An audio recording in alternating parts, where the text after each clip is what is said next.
fear of missing out. Essa sensação de não conseguir desligar de um dia de trabalho e ficar sempre checando para ver se tem alguma coisa ali. A gente vive uma rotina de escassez, né? A percepção dessa escassez, ela aumenta quando a gente compara a nossa realidade com essa realidade projetada nas redes. As redes, elas conquistam, e principalmente essas novas gerações, porque eu comparo a minha vida, mais do que a minha vida às minhas expectativas. Eu tenho a impressão que o que a gente está tentando fazer nas redes é uma extensão das nossas dificuldades emocionais que antes a gente resolvia no quintal de casa.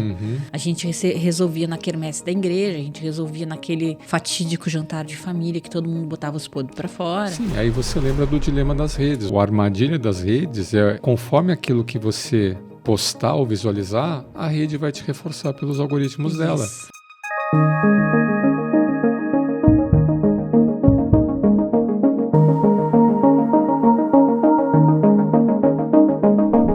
Olá, você está no Arena IE. Eu sou Alessandra Gonzaga. E eu sou Marcelo do Carmo.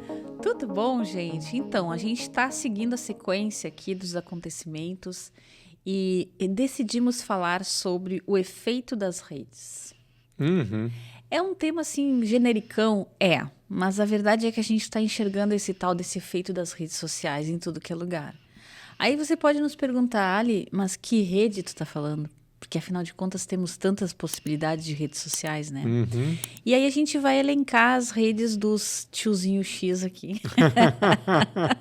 Então a gente não vai analisar o TikTok ou aquela outra lá que tem o Pinterest, nem por o exemplo. Facebook, que é dos baby boomers, né? Mas também não vamos chegar a falar de Facebook, tá? Aqui no Brasil, sabe? Porque diz que nos Estados Unidos não tem essa vibe assim, baby Como é que boomer. chamava aquela rede que tinha? Acho que essa a gente nem pegou, que era o Orkut, né? O Orkut. Tinha o Orkut. Parece que vai voltar também o Orkut, sei lá. Isso aí. Então, assim, a gente decidiu falar basicamente sobre o X, enquanto ele ainda está por aqui. Vamos ver. Não sabemos por quanto tempo. Do Instagram, do LinkedIn, mas mais especificamente, por que eu separei esses três? Não consideramos YouTube rede social, né, mano? Não é pode ser também.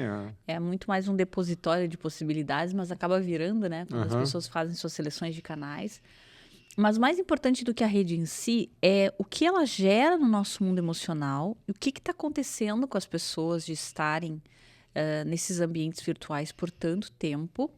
E dá até para a gente colocar aí na conta também o próprio WhatsApp, que embora não seja uma rede social aberta, as pessoas fazem parte de tantos grupos e de tantas coisas que tem muito o que se falar a respeito. Então, para abrir esse nosso episódio sobre redes, num primeiro momento, isso quer dizer, eu vou pegar o meu artigo do mês de agosto. Tá? Então, o meu artigo na newsletter da Conexão IE, que essa newsletter ainda está apenas no LinkedIn, tá, gente? Se você quiser seguir essa newsletter, estamos trazendo ela para o site da Conexão IE, mas por enquanto só entrando no LinkedIn. O tema do artigo foi o título Viciados em Resposta. E aí, o que comecei a desenvolver ali e me veio essa ideia? Veio já da provocação que a Sônia, nossa convidada do último episódio, a Sônia e a Carol vieram convidadas, mas a Sônia especificamente falou sobre o FOMO, que é o Fear of Missing Out. Essa sensação de não conseguir desligar de um dia de trabalho e ficar sempre checando para ver se tem alguma coisa ali. E aí, aqui nesse artigo, eu falei sobre o efeito da dopamina e também do pushback vai da noradrenalina. O que eu quis dizer com isso, tá? Quando a gente tá tentando o tempo inteiro ir lá e olhar e checar, essa checagem contínua, o que veio? O que veio? Mas será que tem alguma atualização? Mas o que veio? Esse sentimento, esse movimento é gerado pela própria noradrenalina. É uma espécie de hipervigilância que a gente fica em cima das notificações. E que é um sensor que a gente tem primitivo de eu não posso perder o que está acontecendo. Vamos ver o que foi a última novidade do que está rolando. Só que também tem um eixo de dopamina associado a isso, porque assim que eu vejo uma atualização legal, assim que eu vi uma curtida, assim que eu percebi alguma coisa que me trouxe ok, tá tudo bem, eu tô lidando com a resposta dopaminérgica, que é a resposta da recompensa. Então a gente fica preso nesse ciclo. E no final das contas, a engrenagem também tem um pouquinho de ansiedade social.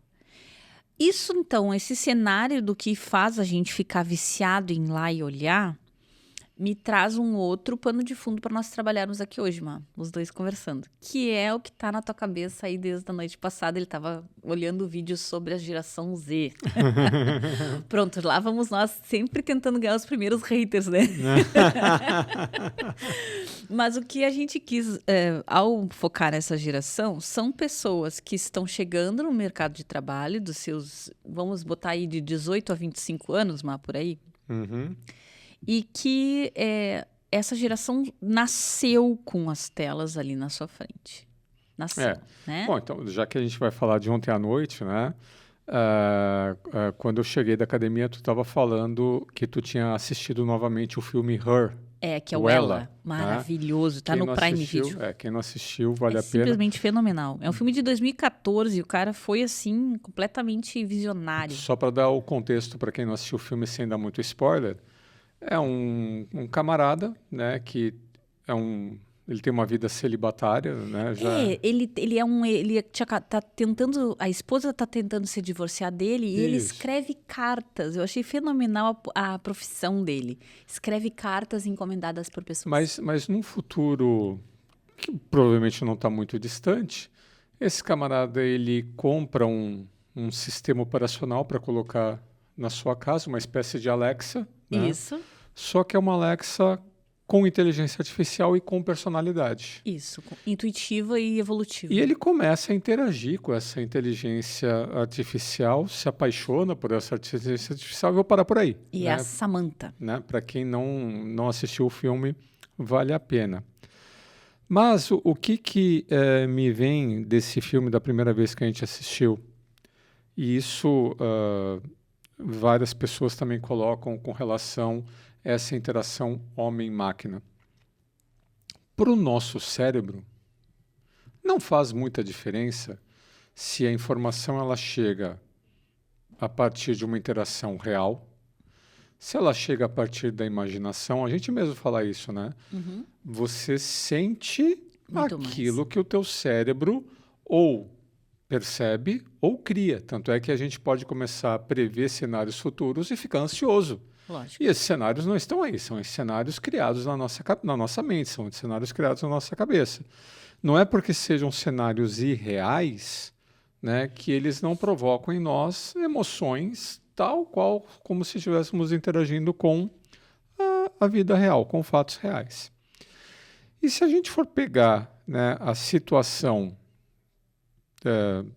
de uma pessoa, né, digamos assim, que uma pessoa que mora aqui no Brasil, a gente é um país, né, em desenvolvimento. A gente é um país, né, que 90% das pessoas ganham menos, né, do que um salário mínimo.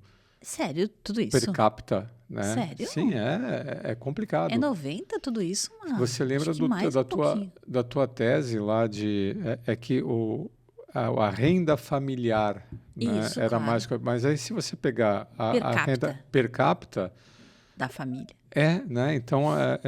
São poucos os contribuintes na família para a economia da família. Exatamente. Aí o camarada ele pode até perceber um salário de 3 mil, de tantos mil reais, mas se você pega esse salário e divide, né, pelo número de cabeças, é uma renda per capita, né, bem baixa. Ou seja, a gente vive uma rotina de escassez. Uhum. E essa rotina de escassez, né, a percepção dessa escassez, ela aumenta quando a gente compara a nossa realidade com essa realidade projetada nas redes. Mas que doideira eu vou lembrar lá dos meus 16 anos de idade, uma vez viajando aí pelo Brasil, em férias, né, com um tio meu que tinha um caminhão, e eu caí numa aventura assim de viajar de caminhão pelo Brasil. Por 3 anos eu fiz isso durante minhas férias escolares, ainda no ensino médio. Graças a Deus, hein? Saiu de São Paulo. Saí de São Paulo, olha só. Eu lembro uma vez, sabe uma música da Blitz, né? Que é assim, estou a 2 passos do paraíso, que fala de um caminhoneiro que encontrou, né? E ela falava ver aquele caminhão voltando. De Miracema do Norte. De pois é, eu estava pernoitando na cidade de Paraíso, que ficava a 1 km, 2 km de Miranorte, que ficava a 2 km de Miracema do Norte. Então, aquelas cidades existiam, né? Então, Paraíso e Miracema do Norte eram reais. Eu falei, nossa, né? Existe de fato. Que ficava ali na fronteira, né, do Goiás com Tocantins. E eu estava lá, então, em Paraíso, né, jantando no posto de estrada. E tinha uma televisão passando, né? E a televisão, nesses confins do mundo, e naquela época, e eu já acredito que não deve ser muito diferente. Estamos falando do final dos anos 80, pessoal. Final dos anos 80, né? Comecinho ali, final dos 80 mesmo. Quando entrava o intervalo comercial, a TV ficava muda. Né? Ficava preto, ficava tela preta, porque ninguém tinha interesse de veicular anúncio para aquela região. Então a gente estava ali jantando, estava passando a novela, né? E aí terminou a novela, a televisão ficou preta. Eu estava puxando conversa com um camarada do lado, que esse nunca tinha saído ali da região, e o cara ficou sabendo, mas você é de São Paulo, tal? Sim. É verdade o que a gente vê na televisão? Que legal. Então ele duvidava que aqueles cenários, aqueles personagens, né, aqueles homens, aquelas mulheres que ele via na tela da TV fossem reais, se aquilo de fato existia. Né? A gente sabe que a Globo tinha lá a cidade cenográfica, etc., mas é uma boa aproximação, né, do que era a realidade nos bairros mais nobres das grandes capitais. A gente sempre dizia isso, né? Eu me lembro que nas novelas os quartos, as salas eram gigantescos, claro, porque eram estúdios, né? E aí, olha só que coisa estranha, Ali. Imagina a cena de você estar num bar de estrada, um bar de estrada sujo. Pensa que ele parecia assim aqueles botecos do Velho Oeste, vai para chegar mais perto da nossa imaginação. Aquela coisa suja, cheia de homens, aqueles homens assim broncos, aqueles homens rústicos. E quando chegava a televisão, todo mundo parava para assistir a novela. Porque era interessante de ver aquele mundo ali. Porque a minha realidade, se você saísse da porta, né, do boteco lá e você visse a realidade, é aquela coisa que o pessoal fala assim, nem assaltante tem, porque não tem o que ser roubado. Nossa, né? A realidade era muito cruel. Você olhava assim, é comum nesses bares você ter assim as prateleiras de bebidas, né? Era só cachaça. Sim. Era o que tinha. Então, como aquela realidade era muito cruel, muito inóspita, você via assim, o bar inteiro, você pensava, esses caras vão beber, vão jogar baralho, vão falar das suas bravatas. Não. Ficava todo mundo quietinho e pedia para aumentar o volume da televisão para ver a novela. Não acredito. Tô falando sério, estava lá. É um depoimento. Que lindo, né? isso. Que bonito. Por que eu estou trazendo isso? As redes, elas conquistam, e principalmente essas novas gerações, porque eu comparo a minha vida, mais do que a minha vida, as minhas expectativas, com o que a rede me oferece, e aí você navega Instagram, etc., como eu navego, e você vê, eles, a partir do nosso perfil, o que vem? Férias paradisíacas. Sim. Né? No meu caso, um monte de gato o tempo inteiro. Maquiagens, roupas, gadgets eletrônicos para os homens. Pois é, mas aí é que tá. Eu acho interessante porque, da forma como tu fala, a gente teria um certo alívio de olhar as redes sociais, ou pelo menos o Instagram. É uma fuga da minha realidade. Mas aí que tá, eu tenho a impressão que virou uma fonte de tanta ansiedade. Mas aí é o efeito colateral, né? Não, eu acho que também tem a ver com o sistema de validação social contínuo. Porque na novela, tu é um espectador passivo. Tu estava olhando uma realidade desejada e no máximo que tinha na minha época, e eu sei que nós estamos só falando na minha época aqui. No meu tempo. Eram as revistas, tipo a Tititi, tinha as revistas de fofoca. Já chego lá. Sim. Então as pessoas podiam se inteirar com as histórias das estrelas globais e tu não ia te sentir uma M na tua vida, um vice-treco de subcoisa, para não usar um palavrão, Não. porque tu pensava, aquilo ali tá tão longe da minha realidade que eu não chego a me desconectar Então, e a quantidade da minha vida. Mas olha, a quantidade de estímulos era menor. Quantas vezes aqui nessa arena mesmo tu já falou quando tu era criança, tu ia para a biblioteca lá no Alegrete e se enfiava nos livros?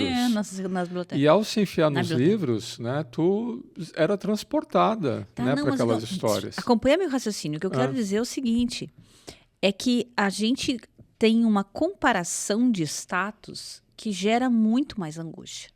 E isso me lembrou o livro até do Desejo de Status, do Alain de Botton. Sim. Ele tem um livro que nem é muito lido e que eu gosto muito porque ele fala ali o seguinte, se você tiver o raciocínio de senhor feudal, então se tu tá naquela mesa de alimentos com todos os teus outros companheiros do teu feudo, aquele pessoal que está sendo também explorado pelo senhor feudal, ninguém tem raiva de ninguém ali, porque tá todo mundo miserável. Embora olhe para o senhor feudal e todo mundo tem o direito de detestá-lo ou de admirá-lo juntos, porque existe ali uma diferença tão grande de realidade que as pessoas não chegam a ter conflitos em relação a isso. Que era o efeito modelo e efeito estrela global. Agora, aquele vizinho que não faz nada na vida, de repente conseguiu um canal que está viralizando. E, sei lá, eu tenho a sensação de que eu sou muito pior, porque do meu lado tem alguém na mesma condição de ensino, de trabalho, que está se dando bem por algum motivo. Ou eu acho que está se dando bem pelo que eu vejo nas redes sociais. Então, mas olha só, vamos comparar. Você lá no Alegrete lendo um livro, sei lá, de um autor de romance. Danielle Steel, Sidney Sheldon. Por exemplo. Coisas que tinha na nossa biblioteca. Ficava claro para você que aquilo te inspirava, aquilo alimentava algum sonho, mas era uma fantasia. Total, tanto que era uma narrativa literária, né? Vamos pegar a revista que você mencionou, né?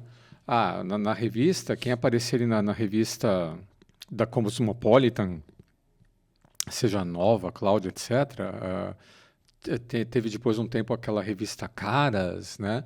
Era uma celebridade, uma atriz, um ator da TV, e aí você olhava para aquela revista, a que você se limitava? Talvez eu vou comprar um vestido ou usar uma maquiagem parecida. A gente mandava fazer na costureira. Com isso chegava com o modelo, com a né, que aquela atriz estava usando.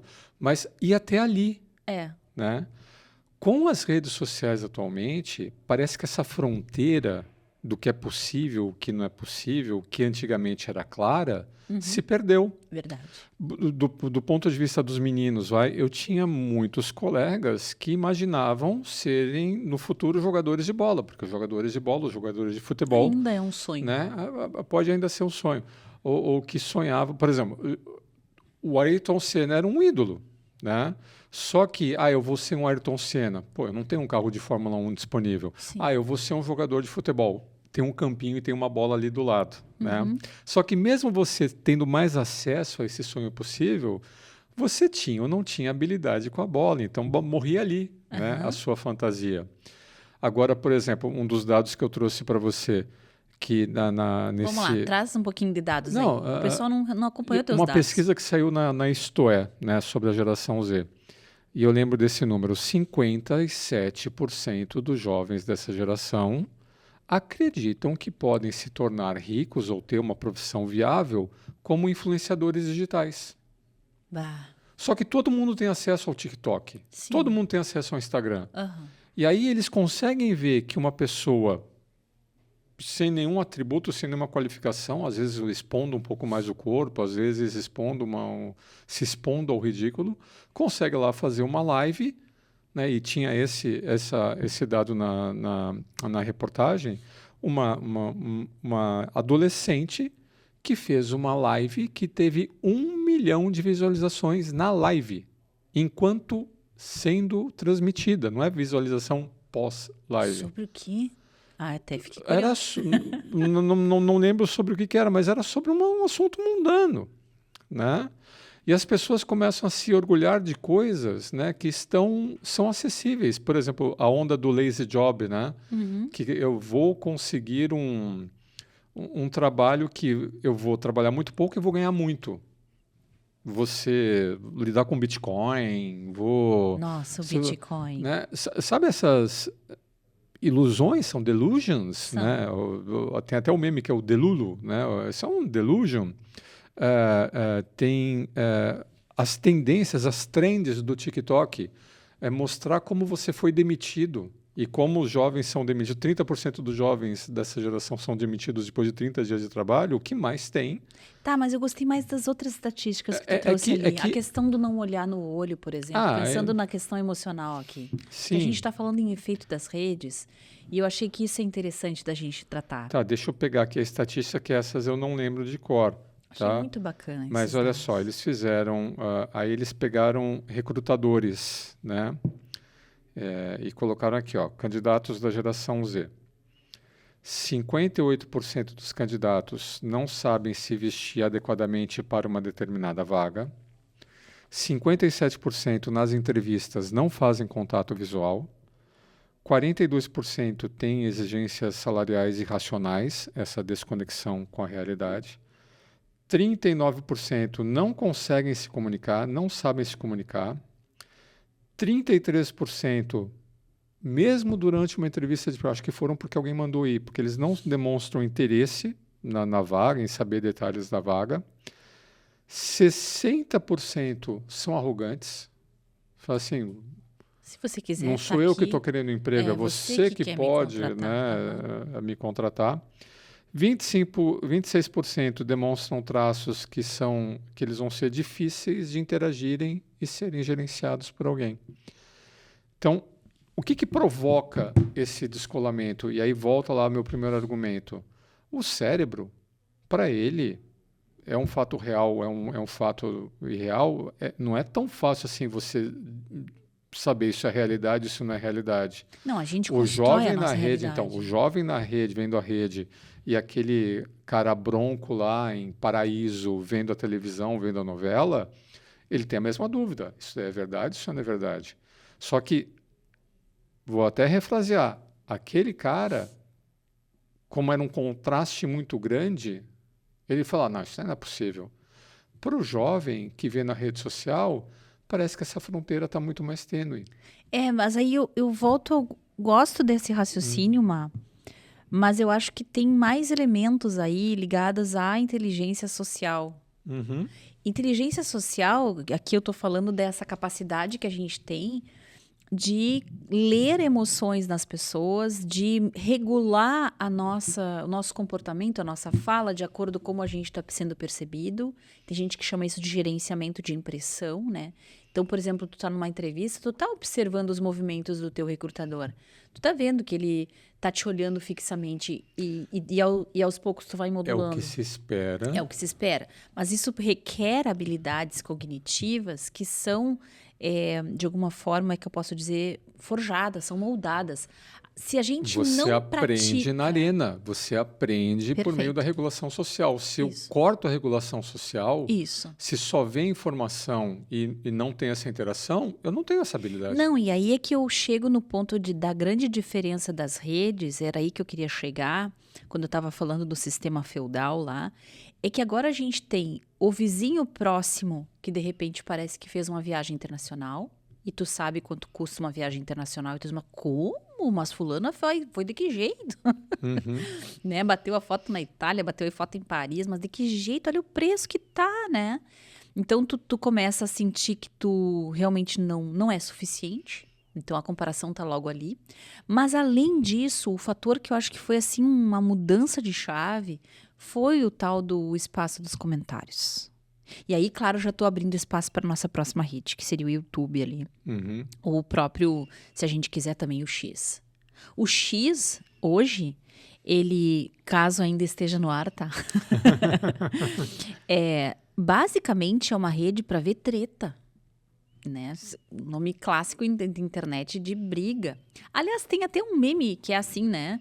Os 7 pecados capitais e qual é a rede de cada pecado capital.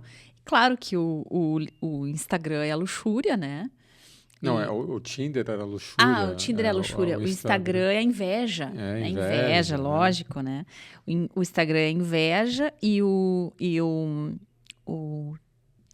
que a gente está falando agora, o X, era justamente a cólera, né? A raiva, a fúria, né? E tinha outros lá que era todas as redes que encontraram para todos ali, para cada pecado capital. Um para cada pecado capital. Mas o que... O LinkedIn era o da ganância, né? Isso, Assim. Exatamente. A ganância, o povo se mostrando-se, né? Sim. Se exacerbando e tal. Então, eu tenho a impressão que o que a gente está tentando fazer nas redes é uma extensão das nossas dificuldades emocionais que antes a gente resolvia no quintal de casa. Uhum. A gente resolvia na quermesse da igreja, a gente resolvia naquele fatídico jantar de família que todo mundo botava os podres para fora. Sim, aí você lembra do dilema das redes. O legal das redes, ou a armadilha das redes é conforme aquilo que você postar ou visualizar, a rede vai te reforçar pelos algoritmos dela. Isso. E tu Então começa a se a sentir rede o não dono vai da ter o gala. espaço para o contraditório, É. não vai ter espaço para regulação social. Não, peraí, meu amigo, você tá viajando. Isso. E aí eu quero trazer algumas brincadeiras aqui que eu trouxe pra cá. Vamos tá? lá. Eu fiz um composê de livros completamente improváveis, como a gente sempre faz. A gente podia dizer quais são os livros improváveis, né? Tipo, os autores nunca iam se conversar, né? Mas esse aqui, todo mundo já deve ter ouvido falar, Nação Dopamina. Vem a partir desse artigo que eu escrevi e eu achei bacana da gente trazer luz para esse livro, da Anna Lembke. E aí ela fala assim, ó, que o subtítulo, ó, porque o excesso de prazer está nos deixando infelizes e o que podemos fazer para mudar. Uhum. Basicamente, o que ela defende aqui é que existe um equilíbrio no nosso organismo para dor e prazer. Se eu só estou sempre reforçando o prazer e estou evitando a dor, eu vou precisar de doses de prazer no sentido de satisfação, de gozo, né?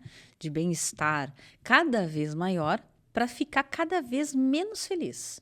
Uhum. Que a gente vai se adaptando e se acostumando àquela vai ficando quantidade de dopamina. gostosinho, né? E aí, se uma vez na vida tu experimentou, por exemplo, a primeira vez que eu vi um croissant de chocolate, agora eu não tô podendo comer chocolate, né? Então, nossa senhora, uma explosão de sabor na boca. É, como qualquer processo aditivo, você tem que aumentar a dose, a intensidade. Aí lá pelas tantas né? tu olha o croissant e diz, não, obrigada, não tô afim, né? Então aquilo ali parece pouca coisa para ti.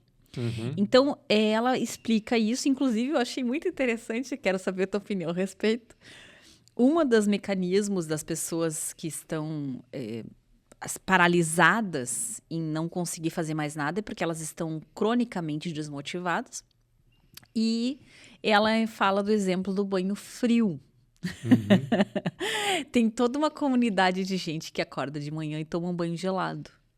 Porque diz que no momento que tu toma é excruciante, é horrível. E alguns segundos depois, tu te sente o máximo. Claro que estamos falando do frio de 10 graus de Porto Alegre. Não adianta fazer isso no calor de 40, né, galera? Então, assim, muito interessante, porque é o mesmo princípio também, infelizmente, de outros mecanismos não legais que as pessoas fazem de recorrer à dor para poder regular esse princípio de prazer. Uhum. Então, por exemplo, o cutting, né, me veio na cabeça, que infelizmente foi muito comum entre adolescentes. Ainda é, mas agora já não mais tanto.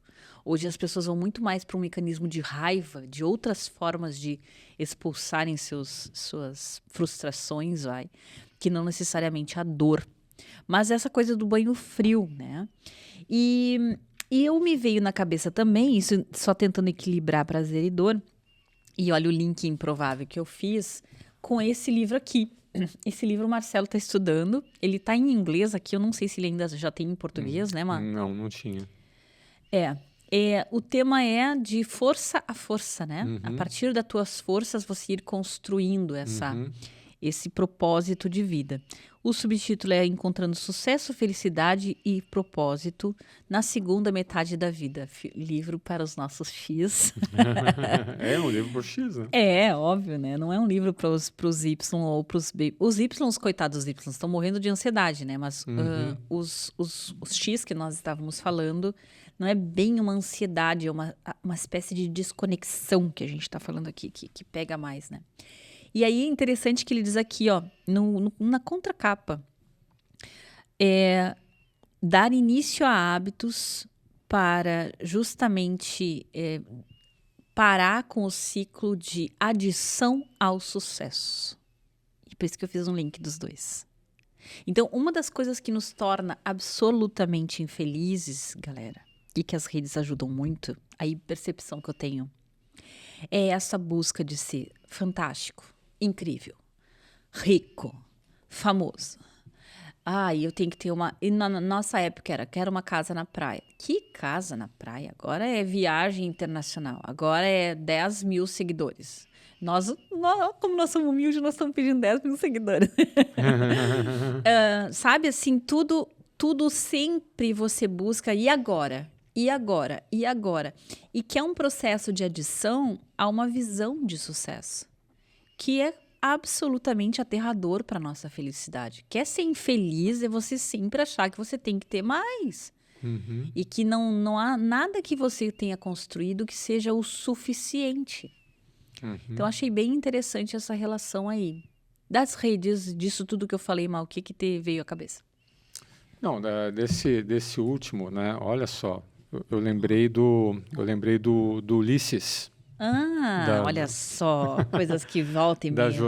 Da jornada do Ulisses, né? Então, Ulisses, depois da Guerra de Troia, ele zomba lá, né, da vitória que teve. Estamos falando da Odisseia de Homero. Da Odisseia de Homero, e Ulisses, né?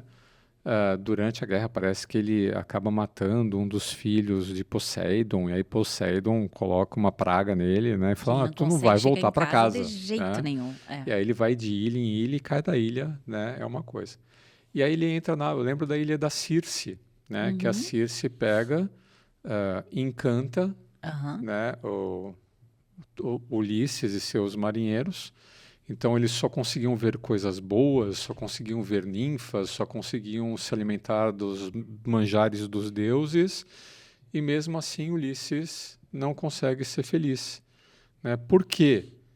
A falta que ele se tocou que um dia ele tinha da esposa dele. Então, e o Clóvis de Barros tem várias... Penélope. Né? Ele tem várias... aulas que ele dá, né, da felicidade aristotélica lá, que é baseada na falta, né? Então, a falta de alguma coisa... O amor que é baseado, né, no desejo, o amor barra Isso. desejo. Então, para eu amar, eu preciso desejar, e eu desejo aquilo que eu tenho falta. O que eu não tenho. Assim que eu tenho, já não desejo mais, portanto, já não amo mais. Então, isso explica esse contraste, né?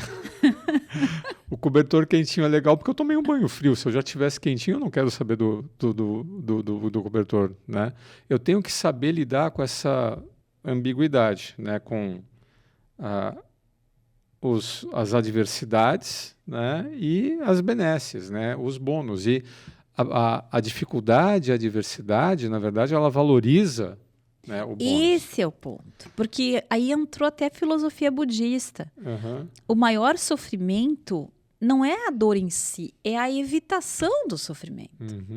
O fato da gente estar sempre querendo fugir de qualquer adversidade, de qualquer desconforto, só aumenta os desconfortos que vierem. Quantas vezes a gente foi almoçar, né, com fome, e aí depois do almoço você fala, nossa, mas essa comida estava boa mesmo, ou era a gente que estava com fome? Então imagina um mundo sem fome. É aquilo que a gente fala, eu vi essa frase também essa semana numa palestra ou algo do tipo, eu não quero nem a faca nem o queijo, eu quero a fome. Porque é essa necessidade, é a percepção dessa necessidade que faz você se empenhar em buscar algum jeito. Olha, se não vai ser assim, vai ser assado. Eu vou dar meus pulos aqui, eu vou me virar nos 30, mas eu vou conseguir atender essa minha falta. Eu acho que o pior risco dessa imersão nas redes é você... Tu também falou sobre isso, né, no último episódio, essa dificuldade de lidar com as adversidades, essa dificuldade de lidar com o que me é estranho, com o que não me compraz.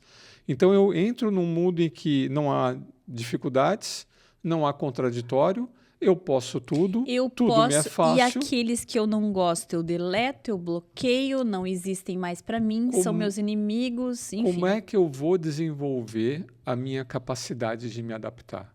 Como é que eu vou desenvolver a minha capacidade de conseguir, em meio a essas adversidades, desenvolver os meus potenciais ou usar os meus recursos para conquistar uma solução? A gente fica lá no mundo da Circe. A internet, para mim, é um mundo de Circe.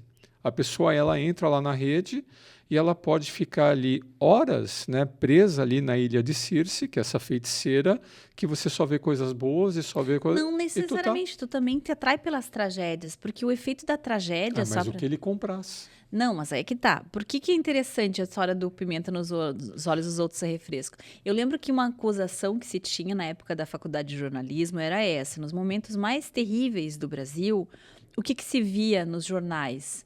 As tragédias internacionais. Então, quando eu vejo que lá fora tem um conflito, ó, lá longe tem gente se matando, lá longe tem um super desastre, eu olho para minha vida e digo, uau, que legal, tô super bem. Então, mas o que isso traz também? Lembra do sentimento alemão lá do Schadenfreude? É. De você se comprazer ou se alegrar com a desgraça do outro. Alheia. Eu também estou me comprazendo. E a internet faz isso também. Né? Então, seja com a desgraça alheia, né? Seja a pimenta nos olhos dos outros, não se engane. Isso também me traz satisfação. Alívio. Ufa, pelo menos foi com ele, não foi comigo. Isso. Né? Então, porque digamos que uma pessoa com um pouquinho mais de pé no chão, ela não consiga se deixar entorpecer por sonhos, né, delusionais. Mas ela consegue sim se deixar entorpecer pela observação da tragédia alheia. Tá, mas aí tu me faz pensar numa outra coisa que tá rolando, sabe? Há uns 5 a 10 anos atrás, a gente começou a ter... nas organizações, agora trazendo um pouco para o trabalho da Conexão IE, a gente percebia, vou botar 5 anos, porque na pandemia as coisas foram mudando drasticamente, né? Mas assim, um desejo muito grande de condensar o conhecimento sobre as coisas. Houve um momento, e foi antes da pandemia, porque a pandemia nos colocou na rede direto, né? A gente ficava muitas horas online, a gente criou hábitos de mundo digital. A gente estava encarcerado, só existiam as redes. Mas antes da pandemia, ainda existia uma certa tentativa de encriptar o que a gente precisava saber e como que a gente podia acessar isso. Então existe, e foi ali o boom dos sites, dos portais em torno de um determinado assunto, dos cursos online das universidades de referência, trazendo como se fossem compêndios sobre aquele tema.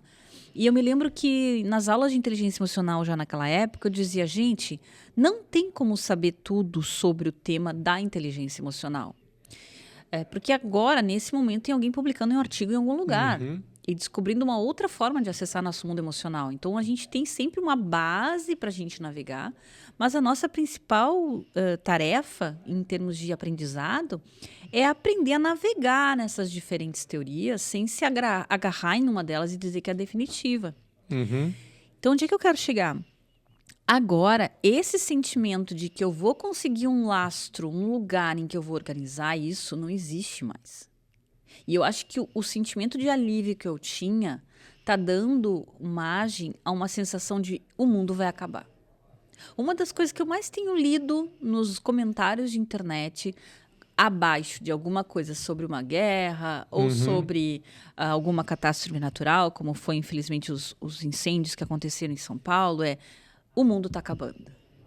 Esse sentimento de fim de mundo, independente, claro, de crença religiosa, que não estou nem dizendo que daqui a pouco está mesmo, né? A gente não tem como saber. Mas, assim, independente de estar ou não, o que está acontecendo é a gente não está conseguindo mais organizar essa realidade nas suas diversas transformações para criar sentido, para criar algum tipo de alívio e orientação. Tá, então segue por aqui. Porque houve um tempo em que a gente acessava as redes e dava uma certa conformidade. Que é a mesma conformidade que a gente sente, por exemplo, quando vai lá e vê o Clóvis de Barros. E que, quem sabe, o pessoal sinta acessando a Arena IE. Que legal se você sente isso. É uma sensação de, organizei algumas coisas dentro de mim. E o excesso das trocas de informações, esse absurdo, tu falou 53 milhões, 53%, não, milhões não, por cento. 57%. Da população Z, não sei quanto dá isso em milhares de pessoas, né?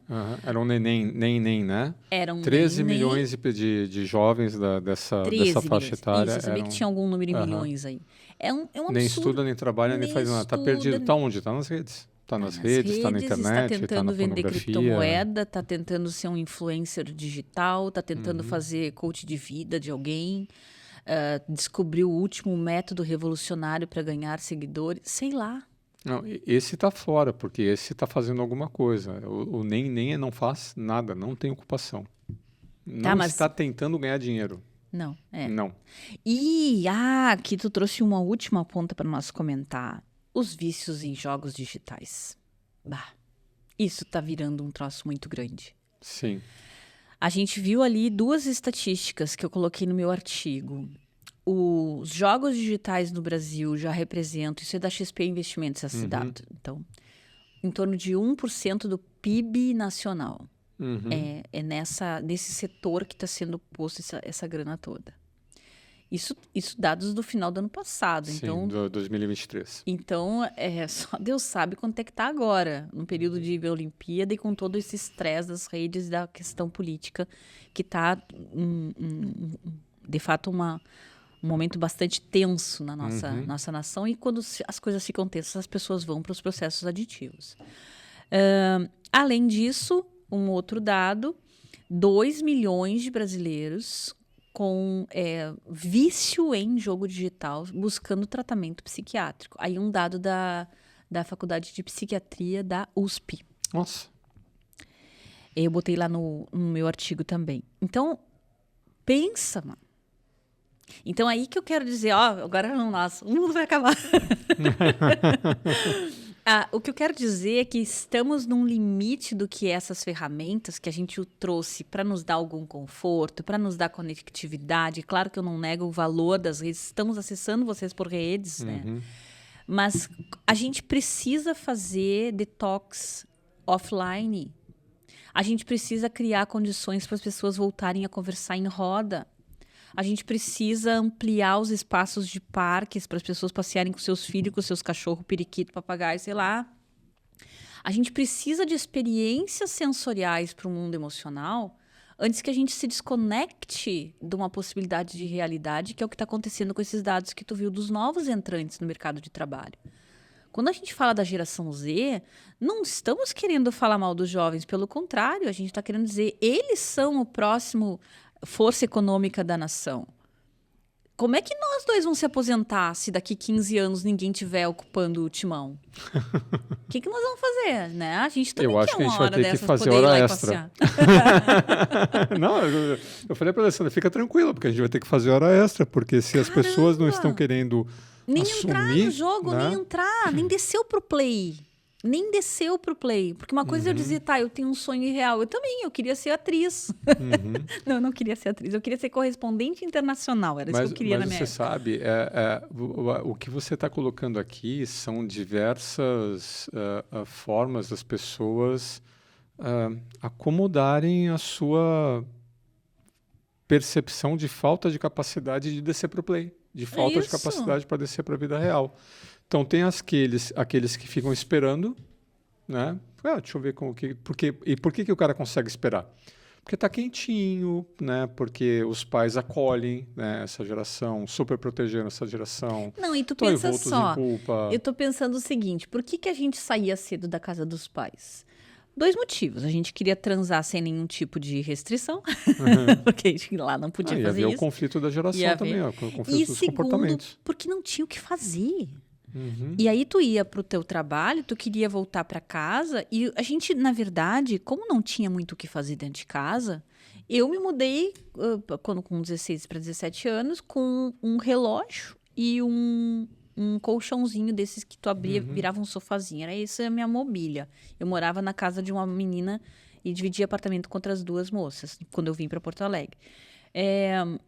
E muitas pessoas se mudavam com, sei lá, alguma coisa que uma tia dava, um fogão velho, juntava, fazia alguma coisa. Em algum lugar. Ficavam, dividiam um apartamento.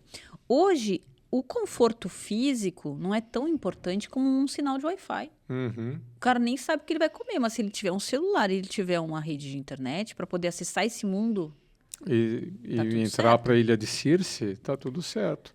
E quem não consegue entrar para... Porque eu entendo, né, que chega uma hora, igual Ulisses despertou. O Ulisses estava completamente embebedecendo. No fundo, ele não despertou assim. Ele passou anos. Foram 10 anos, na Ilha de Circe. Né? Mas chega uma hora, deu. Né?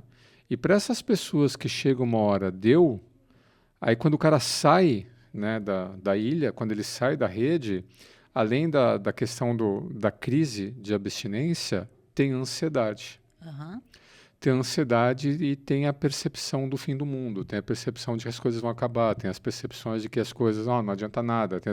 Aí a pessoa fica completamente frustrada, fora de si, desalentada. Isso eu acho legal de comentar com as pessoas. Eu me lembro que eu tive essa vibe de fim de mundo quando estávamos no pós-enchentes aqui no Sul, uma sensação muito forte de que as coisas não estavam bem.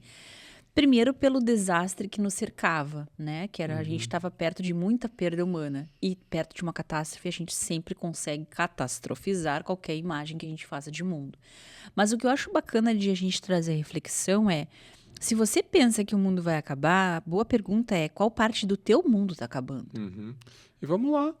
Qual foi a primeira vez que você teve contato com esse arquétipo do mundo está acabando? Puxa na memória. O mundo acabando? O mundo vai acabar. Eu lembro da primeira lá em 99, que a gente foi na virada do milênio. O bug do milênio. Nossa, o mundo ia acabar. Eu lembro de ir pro Réveillon de 2000 pensando, que era ir bonita pro fim do mundo. Então teve o mundo vai acabar, teve o do calendário Maia. Antes do calendário Maia foi 2012, mas antes disso as Torres Gêmeas, quando caíram, a gente achou que o mundo ia acabar. Eu achei que ali o mundo ia acabar, eu lembro. Sensação em 2001. Sabe qual foi a minha primeira... Quando que foi a tua primeira vez que tu achou que o mundo ia acabar, Mal? Bom, teve uma vez que teve uma ondinha... Agora a gente vai começar de novo a revelar a idade, né? Olha quanto tempo que faz. Teve uma ondinha do mundo vai acabar quando passou o Van Halen, lá em 86. 86, eu lembro. Mas eu até fiz poema pro Cometa Halley. Antes disso, eu já ouvi falar... Lembra de um cara chamado Nostradamus? Sim. Que fazia profecias. Lógico. O Nostradamus tinha profecias do final do mundo. Quando é que ia ser o fim do mundo do Nostradamus? Uma série de coisas ia acontecer. A rosa francesa ia despertar, ia desabrochar, e o Papa ia ser morto. Aí teve o atentado do Papa João Paulo, o socialismo venceu na França, vai acabar o mundo. E quando caiu o muro de Berlim toda 89, semana, não tinha nada do Nostradamus nisso.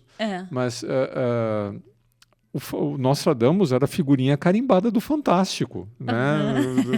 Toda semana mais né? Acontece alguma coisa. Eu me lembro de uma vibe de mundo acabando em todos aqueles filmes futuristas, estilo Blade Runner, que marcou muito a nossa geração. A gente tinha um tanto de melancolia que eu acho que nos protegeu dessas adversidades aí, que talvez eu, fazendo uma terapia coletiva teve lá um relatório, né, do pessoal, tinha uma coisa chamada Clube de Roma, né, que eram cientistas ambientalistas que eles tinham certeza que, dado a nossa demanda de matéria-prima e a poluição e a fome, o mundo ia acabar. E teve um pessoal do MIT... Que depois virou a Eco 92, isso. Não. Não foi? Não, bem antes da Eco 92. Então, teve mas depois trouxe a Eco 92. Não, na Eco 92 o pessoal já era delusional. E isso gerou, nas Nações Unidas, um painel sobre ecodesenvolvimento. Mas esse pessoal, o Sachs, o Inés Sachs, eles eram... pensantes, né? Não era alarmista, né? Como virou a Eco 92. Mas esse pessoal do Clube de Roma, lá na década de 60, teve um modelo do MIT que colocou ali na estatística quando que o mundo ia acabar. E aí, isso ficou popular na década de 70. Se você pegar todos os filmes de ficção científica da década de 70 em seguida... o mundo ia acabar. Tudo apocalipse. Se você pegar Mad Max, teve guerra nuclear. Blade Runner, né? Aparecia lá a cidade de Los Angeles, toda tomada por chuva ácida, etc. O Exterminador do Futuro. Exterminador do Futuro. Todos os filmes, né, futuristas começavam com o fim do mundo. E, aliás, é até interessante, né? Era Los Angeles, né, que aparecia, era sempre Los Angeles. E a data, eles colocavam uma data. Né, que era 2000 e pouquinho, 2000 e qualquer coisinha, depois acabou. A gente teve THX 1021, né, do George Lucas também, uma série de filmes que o mundo tinha acabado. Então, mas veja só, vamos trazer isso para o imaginário coletivo. Olha que viagem nós estamos fazendo nesse Areneia. Só tem água aqui, eu juro que só tem água. Eu estava pensando aqui que isso nos preparou para a virada do milênio, para o que veio, porque muitos mundos morreram, né, Má? Quantos mundos nós tínhamos que morreram, né? Sempre que eu falo da nossa adaptação tecnológica, cada uma delas morreu um mundo. Quando morreu a fita cassete para a gente poder gravar as coisas. Quando morreu o vinil, que a gente ia lá e, nossa, cuidava dos vinis como se fossem nossos pets, né? Deus o livre, alguém chegar perto de um disco de vinil de alguém, era uma briga de... Perdi o amigo, né? E aí a gente foi se adaptando, a gente conseguiu bibliotecas digitais de música, só pegando a música, por exemplo. Se você fica imantado num mundo, se você fica preso em Circe, você para de conseguir administrar esses contrastes e para de se adaptar e aprender a se desenvolver. Pois é, por isso que a gente fala que esse pessoal já nasceu sabendo. A gente já nasceu sabendo, a arrogância. Mas digo que desce para o play, porque o ato de fazer comentários nas redes e de detestar pessoas nas redes e de reunir memes para debochar de meio mundo... Isso não traz para nós nenhum sentimento de potência para, então eu vou lá lidar com a minha vida agora. Então, assim, eu acho que o que está acontecendo com as redes sociais, elas estão tirando de nós a capacidade de descer para o mundo, de interagir no mundo. E, pelo amor de Deus, não somos os caras que querem que acabem as redes sociais. O nome do episódio é Efeito das Redes. E aqui a gente já identificou ansiedade crônica, especialmente ansiedade social, que é que medo que eu tenho que vão achar de mim, né? Deus o livre eu sair das redes, né? O mundo acaba se eu saio das redes. A questão de o medo também do que vai ser da minha vida se eu não conseguir ganhar dinheiro, se eu não conseguir ir para o trabalho. Então, eu crio cenários imaginários e tudo isso é ansiedade.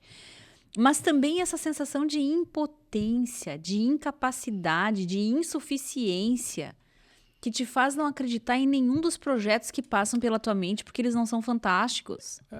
E nessa hora, Ali, você vê, né? A gente, dos nossos próprios treinamentos, né? A gente fala do cérebro instintivo, do cérebro límbico, do neocórtex, e nós somos, né, como seres humanos, representantes lá dos Homo sapiens sapiens, muito orgulhosos do nosso neocórtex, né? Mas... Essa capacidade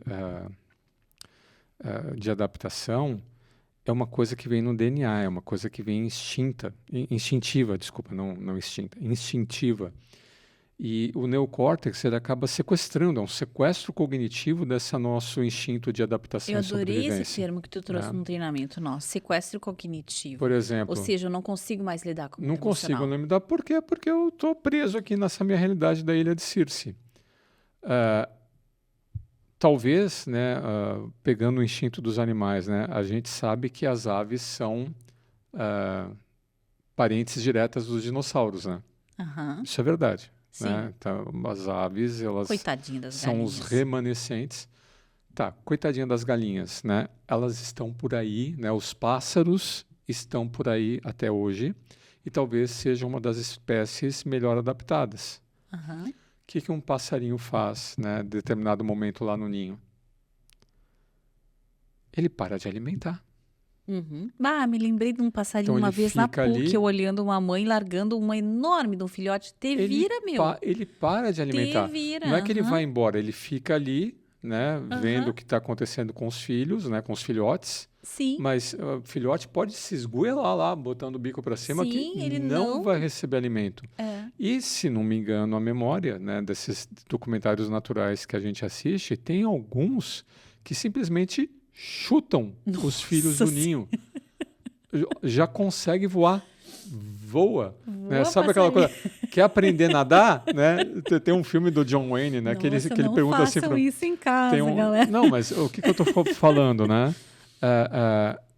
A inteligência instintiva está lá. Sim. Tem um filme do John Wayne, né, desses filmes antigos, né, que tem um gurizinho assim, pescando no rio, né, e fala, caiu a coisa, tô lá. Por que você não vai pegar? Porque eu não sei nadar. Tu não sabe nadar, né? Ele pega o gurizinho e joga na água, joga no rio. Não façam isso. Né?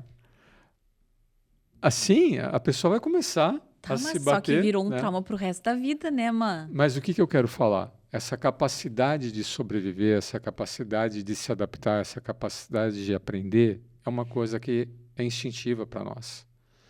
E a gente deixa isso congelado.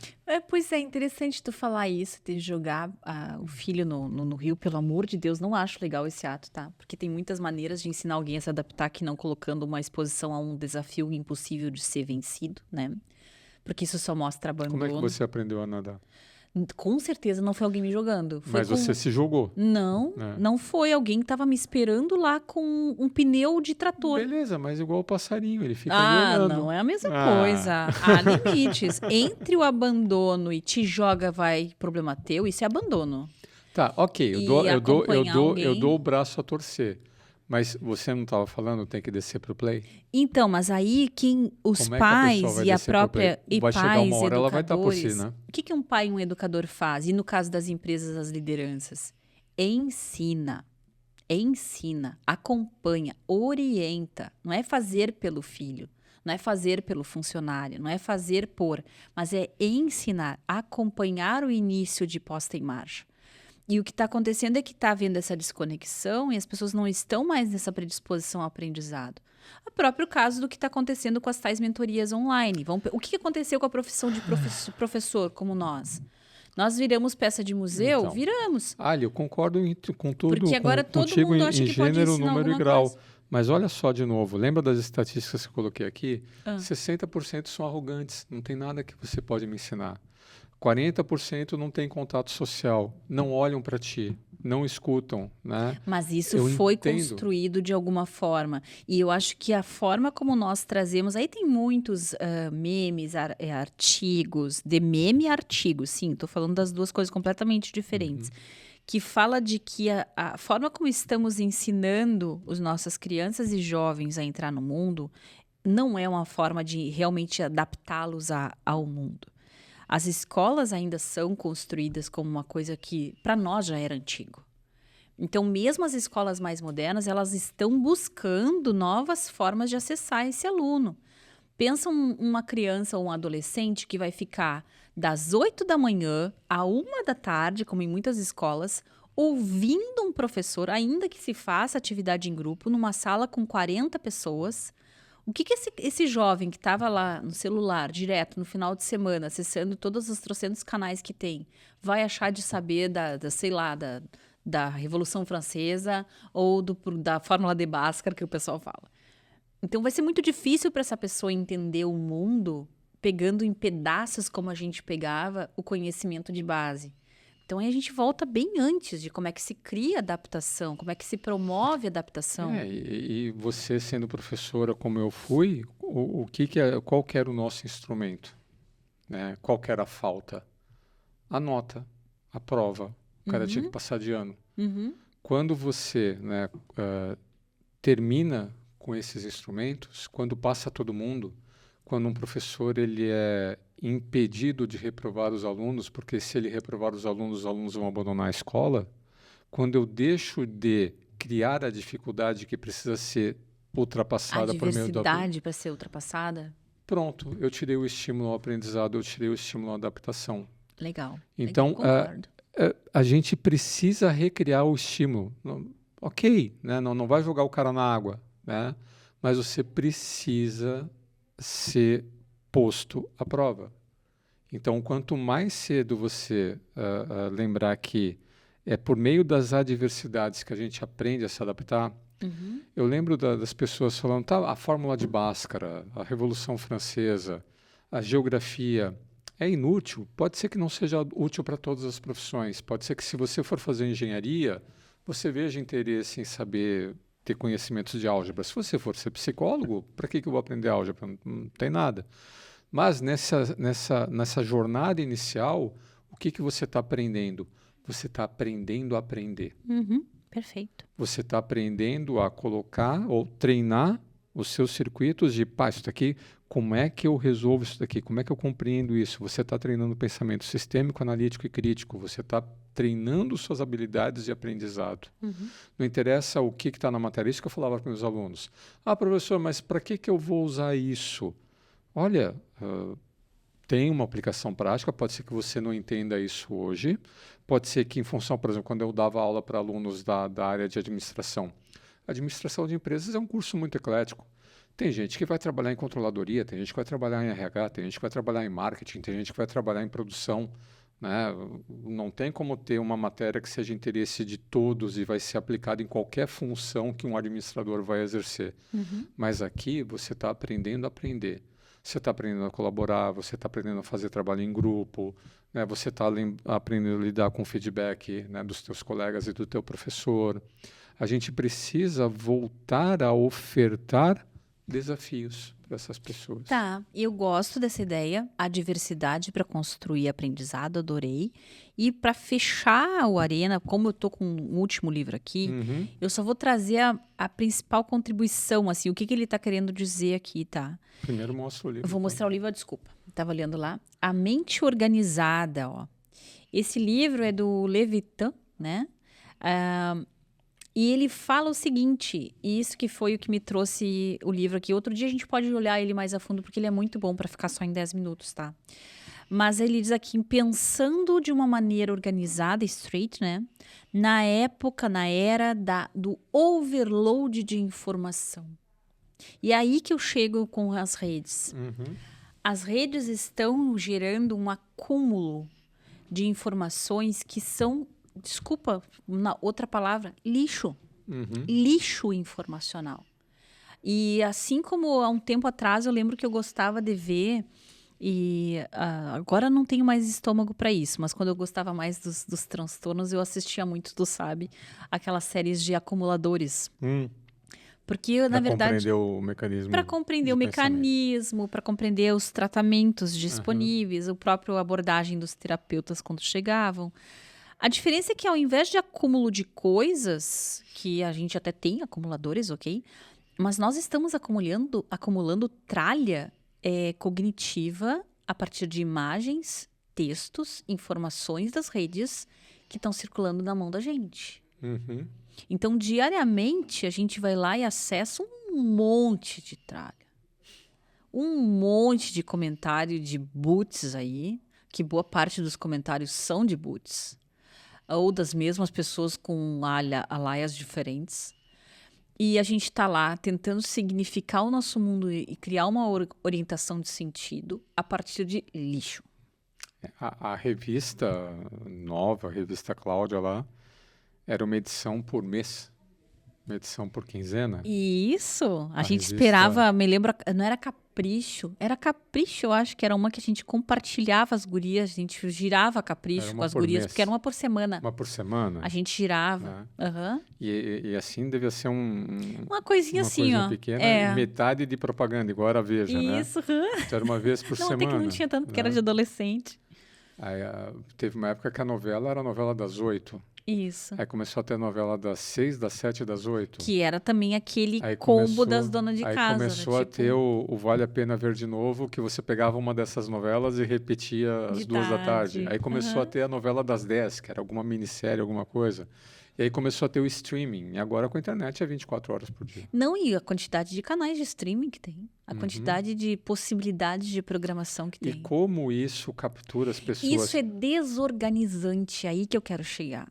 A gente precisa de algum tipo de organizador ou de alinhador de propósito para nossa vida. Não dá para ficar olhando tudo junto, misturado. É que as pessoas, elas aliás, tem um filme que esse nome que é O Caos, né? Tudo junto, misturado. Mas as pessoas largam as suas vidas e entram, né, naquela realidade. Tipo Rosa Púrpura do Cairo. Vamos lá, quem aqui que está nos ouvindo nunca viu um parente de mais idade discutir com um personagem de novela? Pois então. Mas tipo uma assim, a mocinha tá lá com o mocinho tá enganando ela e a pessoa começa a discutir e gritar para a mocinha na TV, mas você não tá vendo que você está sendo enganado. A pessoa se desconecta, né? E aquela realidade forjada, isso que também é uma coisa muito, muito capiciosa ali. Por exemplo, olha esse livro aqui, né? Mente Organizada. Tá, eu tenho certeza que a informação que está aqui ela é valiosa, mas esse livro, além de estar escrito em inglês, ele tem 500 e 30 páginas. Com bastante referência ali, mas ok. Não tem figuras, são páginas, né? Então, não dá para comentar nem rolar. Você precisa, né, se dedicar uns bons dias, né, ali para ler isso daqui. Um capítulo de novela, mas, né, ele é tão simplificado, ele é tão, né, que é muito fácil de consumir. Mas eu curto muito mais do ponto de vista de estímulo emocional que faz um filme, uma novela, do que o efeito das redes. Não, beleza, mas olha o tipo de filme que você assiste e olha o tipo de filme que tem à disposição. De novo, o excesso informacional. De novo, o excesso informacional. Então, você gosta, por exemplo, a gente abriu o Aline aqui falando do Her, que é um filme que antigamente falava, pô, é um filme cult, né? Um papo cabeça, etc. É um filme que você vai se debruçar, vai discutir, vai sair do cinema e vai ficar falando sobre o filme. Nossa, e linda a fotografia do filme, gente. Tá? Muito bonita. Pega a grande parte dos filmes que são consumidos, heróis Marvel, qualquer coisa assim. Não tem diálogo ali. Não tem. É o estímulo pelo estímulo. É o estímulo pelo estímulo. É o caractere gerado por automação. Então, mas aí... É nave explodindo. Então, para chegar no finzinho aqui com alguma uma dica bacana, sabe, Má?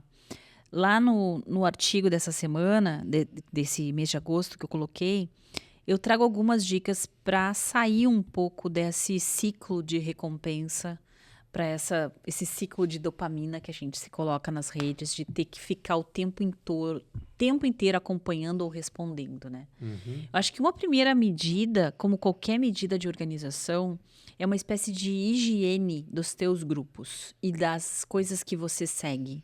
Acho que o primeiro passo teria que ser esse, sabe? Higiene. Então, o que eu estou acompanhando aqui que realmente não é virtuoso, vai me fazer dormir mal, vai me fazer ficar pensando, vai ficar... Ou até mesmo sem pensar em nada ligado à moral, mas os grupos de WhatsApp, a quantidade de grupo que eu tava antes de acontecer as enchentes, meu Deus do céu. E ficava, o que fica? Fica uma ansiedade, porque tu olha, se citarem meu nome, eu nem olhei mais aqui. Sai dos grupos, não vai ficar mal de ficar longe dos grupos. Segue tendo contato das pessoas. Se você não interage com o grupo, se o grupo não te ajuda em nada, o que tu tá fazendo ali, né? Então, os grupos eu acho que é uma primeira higiene.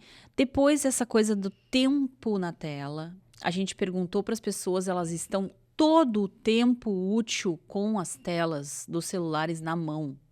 Isso é vício. Antes de dormir, a última coisa que faz, dorme com o celular caindo na testa.